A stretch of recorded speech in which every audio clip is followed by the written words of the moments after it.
Hi friends, welcome back to my channel Risha smart and smile. ఈరోజు మన ఛానల్లో banana జ్యూస్ని ఏ విధంగా సింపుల్గా ప్రిపేర్ చేసుకోవాలో చూసేద్దామా. ముందుగా ఒక మిక్సీ జార్ తీసుకుని ఇందులో ఒక 2 బనానాస్ని ఈ విధంగా స్లైసెస్ కింద కట్ చేసుకుని యాడ్ చేసుకుందాం.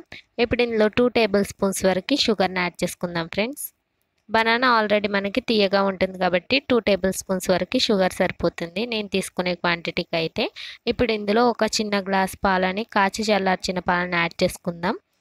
ఇప్పుడు ఇందులోనే ఒక 4-5 ఐస్ క్యూబ్స్ని ఈ విధంగా యాడ్ చేసేసుకుని దీనిపైన మూత పెట్టేసుకుని ఇప్పుడు మిక్సీ జార్లో మిక్సీ పట్టేసుకుందాం. చూడండి, మనకి బనానా జ్యూస్ అనేది సింపుల్గా రెడీ అయిపోయింది ఫ్రెండ్స్.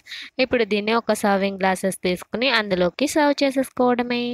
చూసారు కదా ఫ్రెండ్స్, బనానా జ్యూస్ని సింపుల్గా ఏ విధంగా ప్రిపేర్ చేసుకోవాలో. 3 ఇంగ్రీడియంట్స్ ఉంటే మనకి బనానా జ్యూస్ అనేది రెడీ అయిపోతుంది ఫ్రెండ్స్. మరి ఇంకెందుకు ఆలస్యం, ఈ బనానా జ్యూస్ రెసిపీ కనుక మీకు నచ్చినట్లయితే లైక్ చేయడం మాత్రం మర్చిపోకండి. మీరు కూడా నేను చెప్పిన ప్రాసెస్ ఫాలో అయిపోయి బనానా జ్యూస్ని రెడీ చేసేయండి ఫ్రెండ్స్. ఎలా వచ్చింది అనేది కామెంట్ సెక్షన్లో కామెంట్ చేసేయండి. మన ఛానల్ని కనుక కొత్తగా ఎవరైనా చూస్తున్నట్లయితే సబ్స్క్రైబ్ చేసుకోకుండా ఉన్నట్లయితే సబ్స్క్రైబ్ చేసుకోండి. Thank you for your watching friends.